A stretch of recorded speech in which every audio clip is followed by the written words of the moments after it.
ಓಂ ಶ್ರೀ ಗಣೇಶ ಶಾರದಾ ಗುರುಭ್ಯೋ ನಮಃ. ಹರಿ ಓಂ ನಮಃ ಶಿವಾಯ. ನಮಸ್ಕಾರ. ನಾನು ಜ್ಯೋತಿಷ್ಯ ವಿದ್ಯಾರತ್ನ ಆಚಾರ್ಯ ಶ್ರೀಮತಿ ಸುಗುಣ.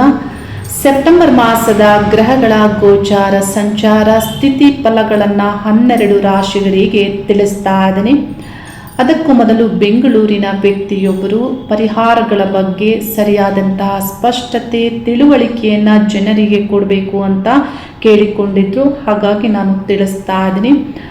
ಪರಿಹಾರಗಳನ್ನು ಮಾಡಿಕೊಳ್ಳುವ ಮೊದಲು ಸಮಸ್ಯೆ ಏನು ಅನ್ನೋದು ನಿಮಗೆ ತಿಳಿಬೇಕಾಗತ್ತೆ ಮತ್ತು ಸರಿಯಾದವರ ಬಳಿ ಹೋಗಬೇಕಾಗುತ್ತೆ. ಇದು ನಿಮ್ಮದೇ ಆದಂತಹ ಕರ್ತವ್ಯ ಆಗಿರುತ್ತೆ. ಇದಕ್ಕೆ ಒಂದು ಉದಾಹರಣೆಯಾಗಿ ನನ್ನ ಅನುಭವದಲ್ಲಿರುವಂತಹ ವಿಷಯ ನಾನು ಇಲ್ಲಿ ತಿಳಿಸ್ತಾ ಇದ್ದೀನಿ. ಎಷ್ಟೋ ಸಂದರ್ಭದಲ್ಲಿ ನೀವೇನು ಅಂದುಕೊಂಡಿರ್ತೀರಾ, ಅವರು ಏನು ಹೇಳಿರ್ತಾರೆ, ಅದೇನು ಪರಿಹಾರ ಮಾಡ್ತೀರಾ ಅದು ಸರಿ ಇರೋದಿಲ್ಲ. ಹಾಗಾಗಿ ವಿಷಯ ಸರಿಯಾಗಿ ತಿಳ್ಕೊಳ್ಳೋದು ನಿಮ್ಮದೇ ಆದಂತಹ ಕರ್ತವ್ಯ ತಿಳುವಳಿಕೆ ಆಗಿರುತ್ತೆ. 4 ವರ್ಷಗಳ ಹಿಂದೆ ಒಬ್ಬ ವ್ಯಕ್ತಿ ನನ್ನ ಕಚೇರಿಗೆ ಬರ್ತಾರೆ. ಅವರು ಬರುವಾಗ ಅವರ ಪರಿಚಯ ನನಗಿರೋದಿಲ್ಲ, ಯಾರೋ ರೆಫರ್ ಮಾಡಿರ್ತಾರೆ. ಅವರಿಗೆ ಬಂದಂತಹ ಅವರು ಪತಿ ಪತ್ನಿ ನಡುವೆ ಸಮಸ್ಯೆ ಇದೆ, ಜಾತಕ ಪರಿಶೀಲನೆ ಮಾಡಿಸಿ ಅಂತ ಅವರು ನನ್ನಲ್ಲಿ ಕೇಳಿರ್ತಾರೆ. ಆಗ ನಾನು ಪರಿಶೀಲಿಸಿ ದೋಷಗಳು ಏನಿದೆ, ಯಾವ ದಶಾಭುಕ್ತಿ ನಡೀತಾ ಇದೆ, ಏನು ಮಾಡಬೇಕು ಅನ್ನುವಂತಹ ವಿಷಯಗಳನ್ನು ಅವರಿಗೆ ಬರೆದು ಕೊಟ್ಟಿರ್ತೇನೆ. ಆಗಲೇ ಅವರಿಗೆ ಒಂದು ಸ್ಪಷ್ಟ ಆಗುತ್ತೆ, ನಾನು ಇದಕ್ಕೂ ಮೀರಿದ ವಿಷಯಗಳನ್ನು ತಿಳಿಸ್ತೇನೆ, ನೋಡ್ತೇನೆ, ನನ್ನಿಂದ ತಿಳಿಬಹುದು ಅನ್ನೋದು ಅವರಿಗೆ ಅರ್ಥ ಆಗುತ್ತೆ.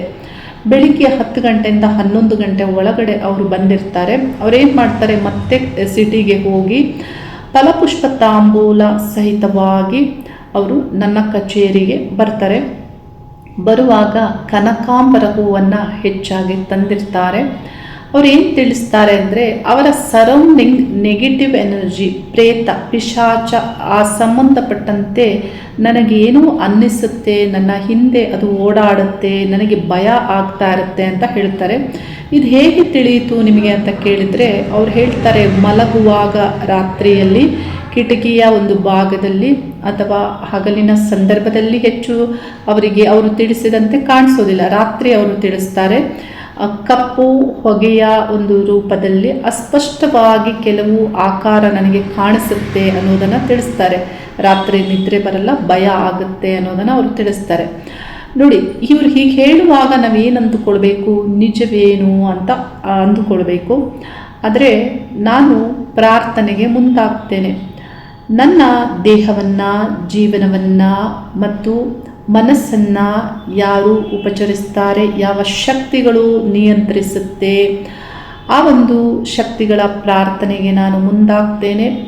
ನನ್ನ ದೈವಿಕವಾದಂತಹ ದೃಷ್ಟಿಗೆ ನನಗೆ ಕಾಣಿಸುವಂಥದ್ದು ಅವರ ಹಿಂದೆ ಜಗನ್ಮಾತೆಯಾದಂತಹ ಚಾಮುಂಡೇಶ್ವರಿಯ ರೂಪ ಕಾಣಕ್ಕೆ ಆರಂಭ ಆಗುತ್ತೆ.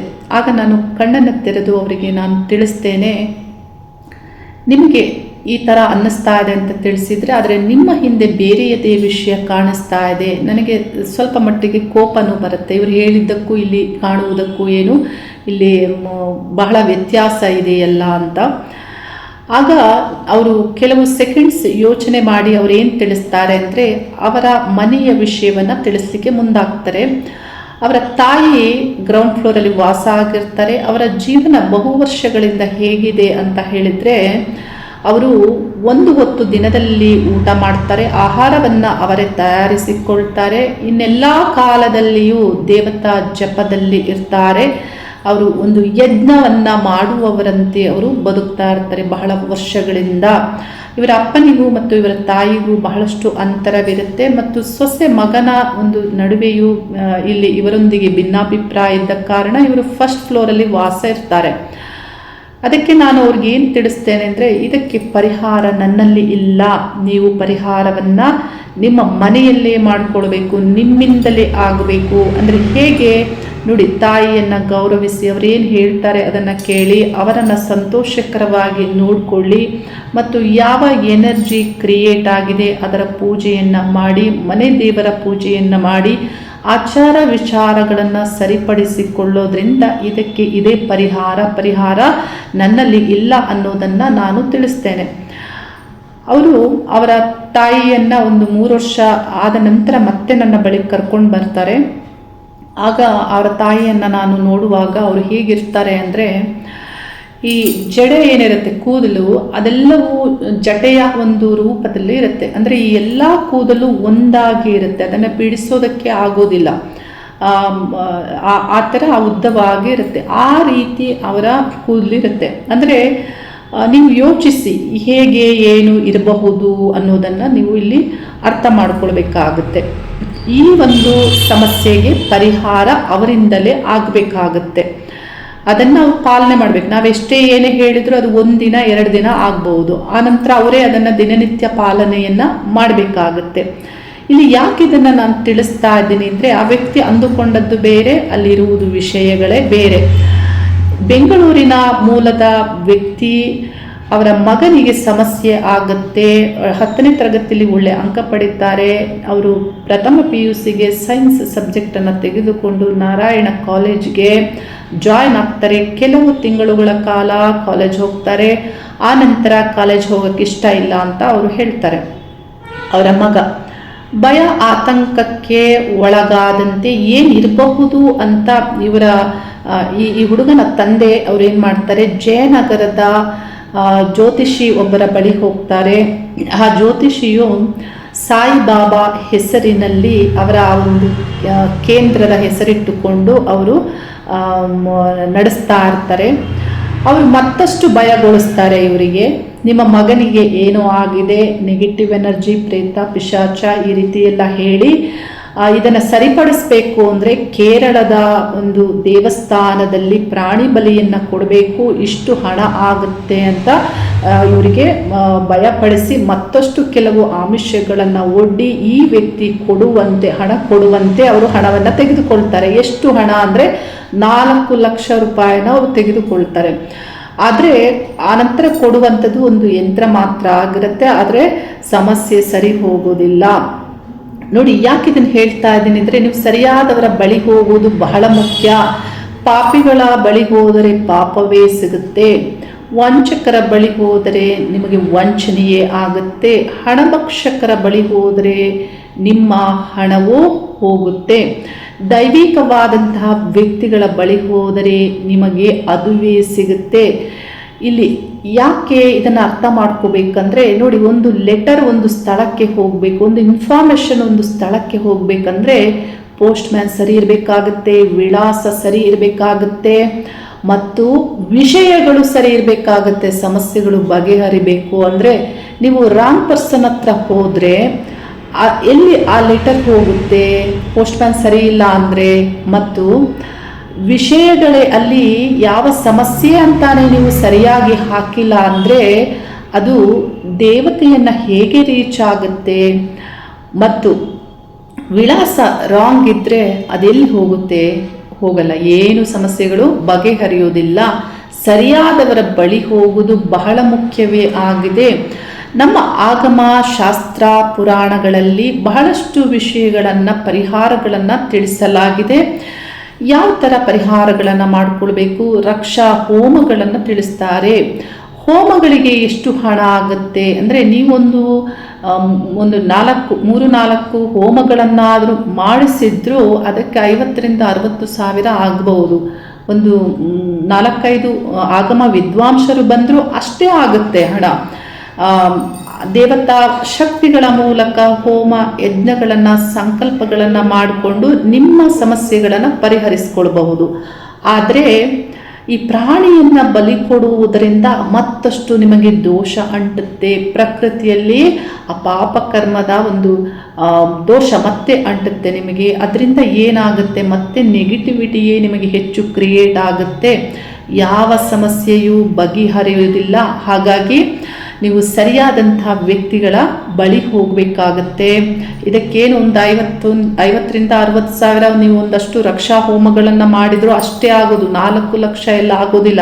ಮತ್ತು ಎಲ್ಲದಕ್ಕೂ ಹೋಮಗಳನ್ನು ಮಾಡಬೇಕು ಅಂತ ಇಲ್ಲ, ಸರಳ ಪೂಜೆಗಳನ್ನು ಮಾಡಿಕೊಳ್ಬೋದು. ಮತ್ತು ನೀವೇ ಪರಿಹಾರಗಳನ್ನು ನಿತ್ಯ ಪರಿಹಾರಗಳನ್ನು ಮಾಡಿಕೊಳ್ಬೇಕಾಗತ್ತೆ. ಇದಕ್ಕೆಲ್ಲ ಕಾರಣ ಏನಂದರೆ ಮನಸ್ಸೇ ಆಗಿರುತ್ತೆ.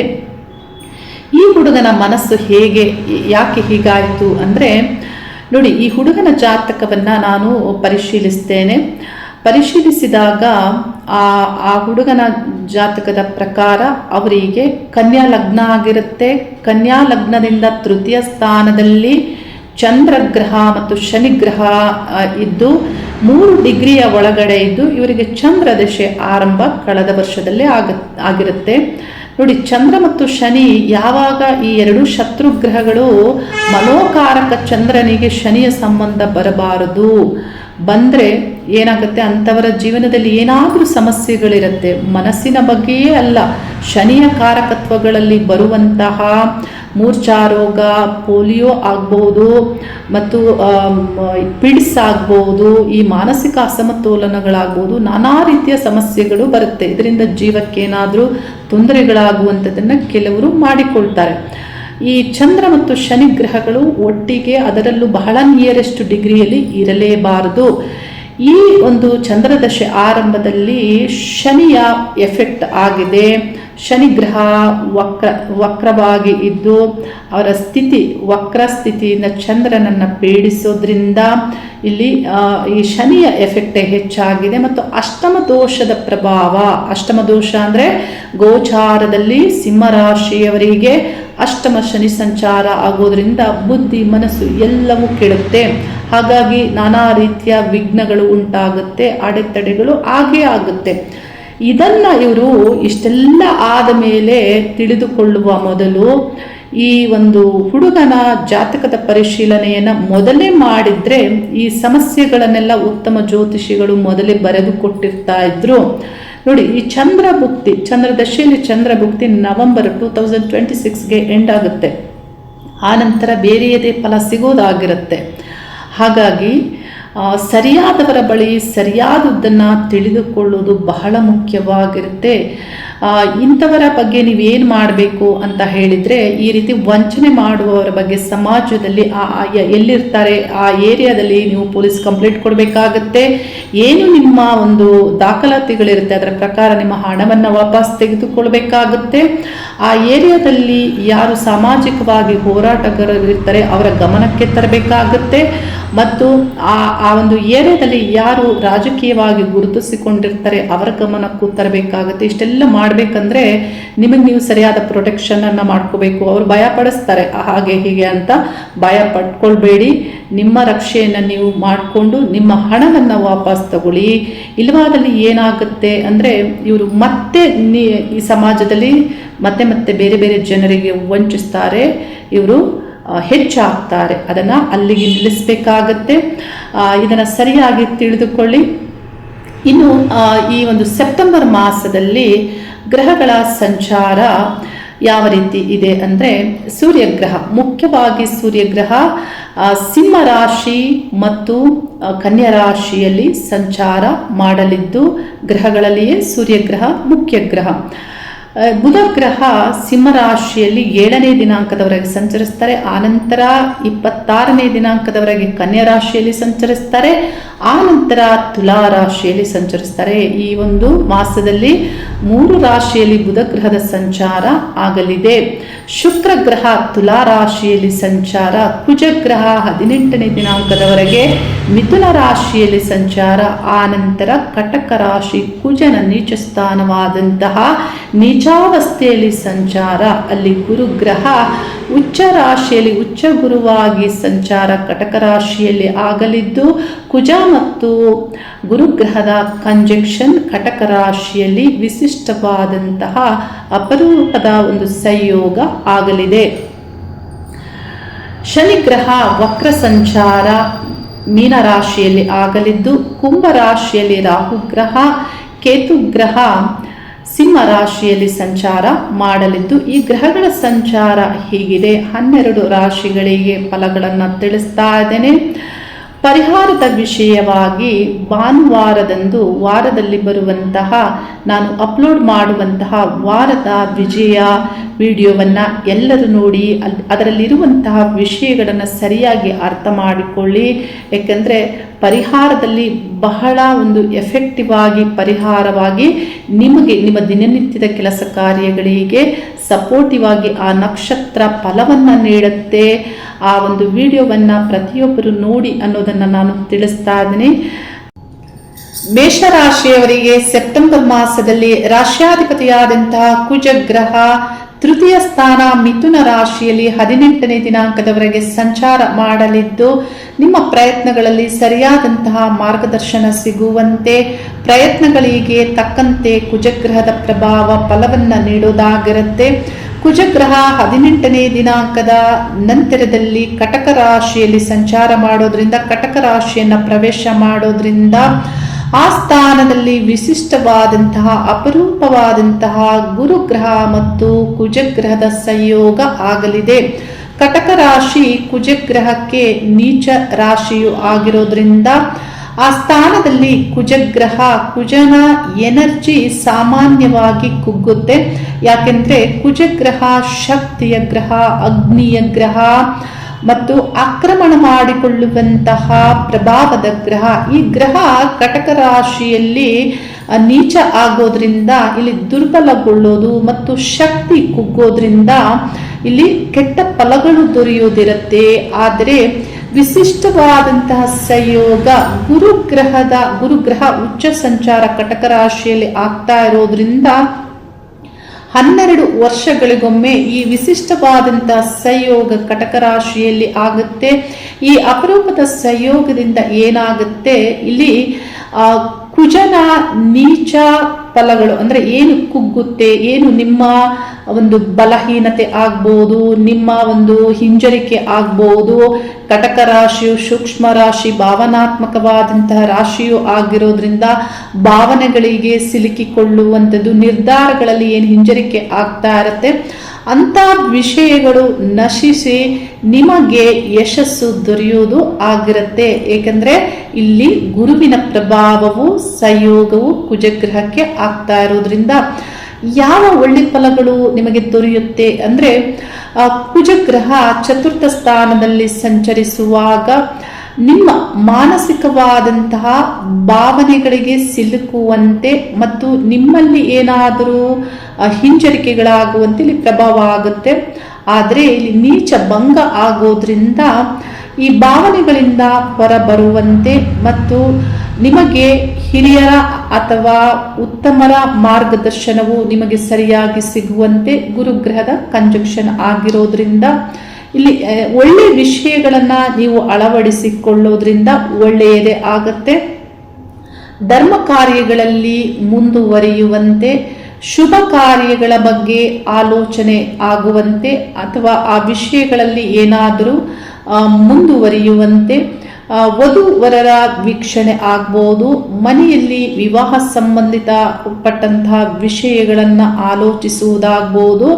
ಇಲ್ಲಿ ಇದರ ಮೇಲೆಯೂ ಪ್ರಭಾವ ಆಗುತ್ತೆ. ಸಪ್ತಮದಲ್ಲಿ ಶುಭ ಗ್ರಹ ಶುಕ್ರ ಗ್ರಹವು ಸಂಚಾರ ಆಗ್ತಾ ಇದ್ದು ನಿಮ್ಮ ರಾಶಿಯನ್ನ ವೀಕ್ಷಣೆ ಮಾಡೋದ್ರಿಂದ ವಿವಾಹ ಸಂಬಂಧಪಟ್ಟಂತಹ ವಿಷಯಗಳಿಗೆ ಒಳ್ಳೆ ಕಾಲ ಮತ್ತು ಇದರ ವಿಷಯಗಳು ಮನೆಯಲ್ಲಿ ಉತ್ತಮ ಬೆಳವಣಿಗೆಯನ್ನ ಹೊಂದುವಂತೆ ಮತ್ತು ಆರ್ಥಿಕವಾದಂತಹ ವಿಷಯಗಳಲ್ಲಿ ಸುಧಾರಣೆ ಆಗುವಂತೆ ಈ ಚತುರ್ಥ ಸ್ಥಾನದಲ್ಲಿ ಗುರುಗ್ರಹ ಮತ್ತು ಕುಜಗ್ರಹಗಳ ಈ ಸಂಯೋಗ ಫಲವನ್ನ ನೀಡಲಿದ್ದು, ಉದ್ಯೋಗದಲ್ಲಿ ನೀವು ದಶಮ ಸ್ಥಾನವನ್ನ ಈ ಗ್ರಹಗಳು ವೀಕ್ಷಣೆ ಮಾಡೋದ್ರಿಂದ ಅಲ್ಲಿಯೂ ನೀಚ ಭಂಗ ಯೋಗ ಅಲ್ಲಿ ಕ್ರಿಯೇಟ್ ಆಗೋದ್ರಿಂದ ಏನಾಗುತ್ತೆ, ಕೆಲವು ಮುಖ್ಯ ವಿಷಯಗಳಲ್ಲಿ ಒಳ್ಳೆಯ ಬೆಳವಣಿಗೆ ಆಗುತ್ತೆ.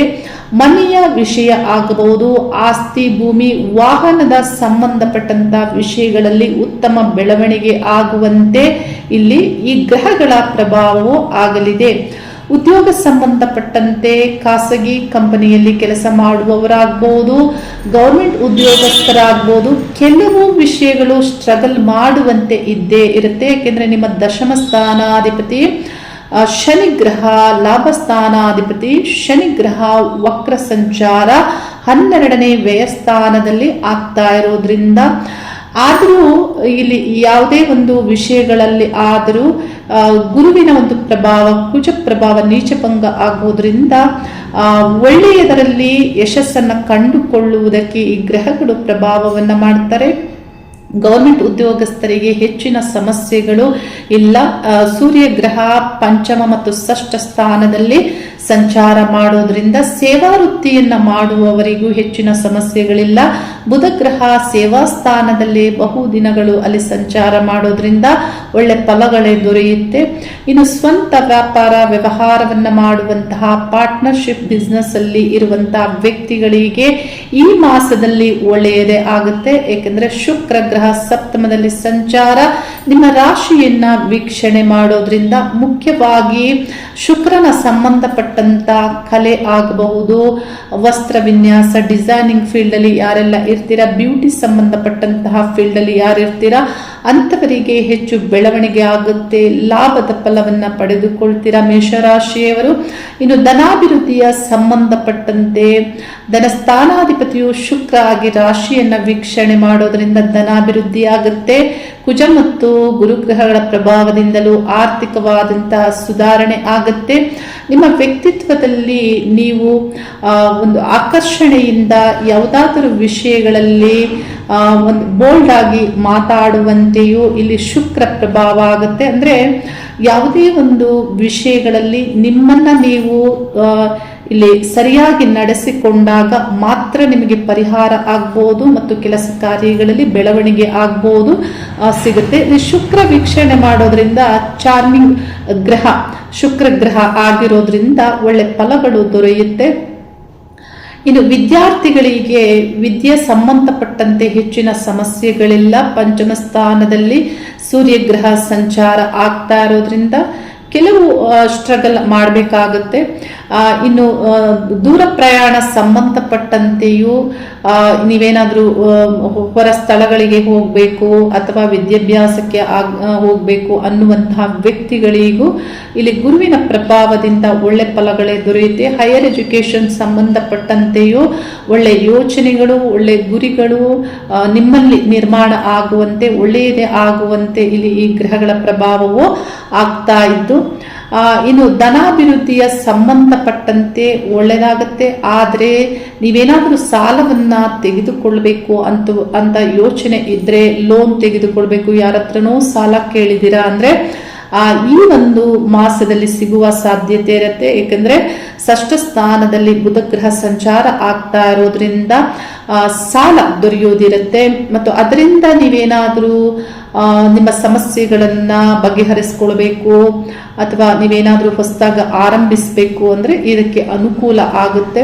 ಇನ್ನು ಪತಿ ಪತ್ನಿ ನಡುವೆ ಸಂಬಂಧಪಟ್ಟಂತೆ ವಿಷಯಗಳಲ್ಲಿ ಈ ಒಂದು ಮಾಸದಲ್ಲಿ ಹೆಚ್ಚಿನ ಸಮಸ್ಯೆಗಳಿಲ್ಲ. ಶುಕ್ರ ಗ್ರಹ ಸಪ್ತಮದಲ್ಲಿ ಸಂಚಾರ ಮಾಡ್ತಾ ಇರೋದ್ರಿಂದ ಆದ್ರೂ ಒಳ್ಳೆ ಫಲಗಳೇ ದೊರೆಯುತ್ತೆ. ನಿಮ್ಮ ಸಂಗಾತಿಯ ವಿಷಯದಲ್ಲಿ ಪ್ರೀತಿಯನ್ನ ನೀವು ಹೊಂದುವಂತೆ ಮತ್ತು ಆಕರ್ಷಣೆಗೆ ಒಳಗಾಗುವಂತೆಯೂ ಈ ಸಂಬಂಧಗಳಲ್ಲಿ ಏನೋ ಒಂದು ಒಳ್ಳೆ ಹೊಂದಾಣಿಕೆ ಇರುವಂತೆ ಶುಕ್ರ ಪ್ರಭಾವ ಆಗ್ತಾ ಇದ್ದು, ನೋಡಿ ಈ ಸಾಡೆ ಸಂದರ್ಭದಲ್ಲಿ ದಶಾಭುಕ್ತಿ ಕೆಟ್ಟವರಿಗೆ ಏನಾದರೂ ಕುಟುಂಬ ಸಮಸ್ಯೆಗಳಲ್ಲಿ ಪತಿ ಪತ್ನಿ ನಡುವೆ ಸಮಸ್ಯೆಗಳು ಇದ್ದೇ ಇರುತ್ತೆ.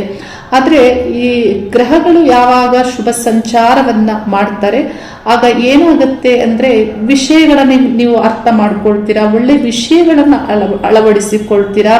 ಇದರಿಂದ ಏನಾಗುತ್ತೆ, ಸ್ವಲ್ಪ ನೆಮ್ಮದಿ ನಿಮಗೆ ಅಲ್ಲಿ ವಾತಾವರಣ ಕ್ರಿಯೇಟ್ ಆಗುತ್ತೆ. ಹೀಗೆ ಈ ಗ್ರಹಗಳ ಸಂಚಾರದಿಂದ ಒಳ್ಳೆ ಫಲಗಳೇ ದೊರೆಯುತ್ತೆ. ಪರಿಹಾರಗಳನ್ನ ಮುಖ್ಯವಾಗಿ ನೀವು ಮಾಡ್ಕೊಳ್ಬೇಕಾಗತ್ತೆ. ಪರಿಹಾರ ಏನ್ ಮಾಡ್ಕೊಳ್ಬೇಕು, ವಕ್ರ ಸಂಚಾರ ಶನಿ ಆಗ್ತಾ ಇದ್ದ ತಕ್ಷಣ ನೀವು ಸಾಡೆ ಪರಿಹಾರಗಳನ್ನ ನಿಲ್ಲಿಸುವಂತಿಲ್ಲ. ಸಾಡೆ ಪರಿಹಾರಗಳನ್ನ ಮುಂದುವರಿಸಿ ಒಳ್ಳೆಯದೇ ಆಗುತ್ತೆ. ಇನ್ನು ದಶಾಭುಕ್ತಿ ಸಂಬಂಧಪಟ್ಟಂತೆ ಭುಕ್ತಿ ಗ್ರಹಕ್ಕೆ ಪರಿಹಾರವನ್ನ ನೀವು ಮಾಡ್ಕೊಳ್ಬೇಕಾಗುತ್ತೆ. ಅಭಿಮಾನ ದೇವತೆಯನ್ನ ಪೂಜಿಸಬೇಕಾಗುತ್ತೆ. ಈಗ ನಾನು ತಿಳಿಸಿದಂತಹ ಎಲ್ಲ ಒಳ್ಳೆ ಫಲಗಳು ಹೆಚ್ಚಾಗಿ ಯಾರಿಗೆ ದೊರೆಯುತ್ತೆ ಅಂದ್ರೆ ನಿಮಗೆ ಭುಕ್ತಿ ಗ್ರಹದ ಒಂದು ಫಲ ಶುಭವಾಗಿದ್ದರೆ ಒಳ್ಳೆ ಫಲಗಳು ದೊರೆಯುತ್ತೆ, ಇಲ್ಲವಾದಲ್ಲಿ ಹೆಚ್ಚು ಶುಭ ಫಲಗಳು ದೊರೆಯುವುದಿಲ್ಲ. ಇನ್ನು ಕುಜಗ್ರಹ ಗೋಚಾರದಲ್ಲಿ ನೀಚ ಸಂಚಾರ ಆರಂಭ ಮಾಡೋದ್ರಿಂದ ನೀವು ನಿಮಗೆ ಯಾವುದಾದ್ರೂ ವಿಷಯಗಳಲ್ಲಿ ಹಿಂಜರಿಕೆ ಆಗದಂತೆ ನಿಮ್ಮನ್ನು ನೀವು ಪ್ರೊಟೆಕ್ಟ್ ಮಾಡ್ಕೊಳ್ಬೇಕಾಗತ್ತೆ. ನಿಮ್ಮ ಶಕ್ತಿ ಕುಗ್ಗದಂತೆ ಪ್ರೊಟೆಕ್ಟ್ ಮಾಡ್ಕೊಳ್ಬೇಕಾಗತ್ತೆ. ಹೇಗೆ ಅಂದರೆ ನಿತ್ಯಲೂ ಹಣೆಗೆ ಕುಂಕುಮವನ್ನು, ಕೆಂಪು ಕುಂಕುಮವನ್ನು ಧಾರಣೆ ಮಾಡಿ ಅದರಿಂದ ನಿಮ್ಮ ಧೈರ್ಯ ಹೆಚ್ಚಾಗುತ್ತೆ. ಜಗನ್ಮಾತೆಯ ಅಂದರೆ ಬಣ್ಣ, ಶಕ್ತಿಯ ಬಣ್ಣವು ಕೆಂಪು ಆಗಿರೋದ್ರಿಂದ ಅದನ್ನು ಧಾರಣೆ ಮಾಡೋದ್ರಿಂದ ಧೈರ್ಯ ನಿಮಗೆ ಹೆಚ್ಚಾಗುತ್ತೆ. ಸುಬ್ರಹ್ಮಣ್ಯ ಸ್ವಾಮಿಗೆ ಕೆಂಪು ಹೂವನ್ನು ನಿತ್ಯ ಅರ್ಪಣೆ ಮಾಡಿ, ಮನೆಯಲ್ಲಾದರೂ ಆಗ್ಬೋದು ಅಥವಾ ದೇವಸ್ಥಾನಗಳಿಗಾದರೂ ನೀವು ಕೊಡ್ಬೋದು. ಈ ರೀತಿ ಕೆಂಪು ಹೂವನ್ನು ಅರ್ಪಣೆ ಮಾಡಿ ಮತ್ತು ಆರೋಗ್ಯದ ರಕ್ಷೆಯನ್ನು ನೀವು ಮಾಡ್ಕೊಳ್ಬೇಕಾಗತ್ತೆ. ಇಷ್ಟ ದೇವತಾ ಪ್ರಾರ್ಥನೆಯನ್ನು ಮಾಡಿ ಏನು ಕೆಲಸ ಕಾರ್ಯಗಳನ್ನು ಮಾಡಬೇಕು ಅಂತ ಅಂದುಕೊಂಡಿದ್ದೀರಾ, ಏನು ಬದಲಾವಣೆಗಳನ್ನು ಮಾಡ್ಕೊಳ್ಬೇಕು ಅಂತ ಅಂದುಕೊಂಡಿದ್ದೀರಾ, ಅದರ ಬಗ್ಗೆ ಸರಿಯಾದಂತಹ ಸ್ಪಷ್ಟತೆಯಿಂದ ವಿಶ್ವಶಕ್ತಿಗೆ ಮನಸ್ಸಿನ ಮೂಲಕ ಸಂದೇಶವನ್ನು ನೀವು ಕಳಿಸೋದ್ರಿಂದ, ಮನನ ಮಾಡೋದ್ರಿಂದ ನಿಮ್ಮ ಕೆಲಸ ಕಾರ್ಯಗಳಲ್ಲಿ ಒಳ್ಳೆ ಫಲಗಳನ್ನೇ ಪಡೆದುಕೊಳ್ತೀರಾ. ಒಳ್ಳೆಯದೇ ಆಗುತ್ತೆ. ಶುಭವಾಗಲಿ. ಹರಿ ಓಂ ನಮಃ ಶಿವಾಯ.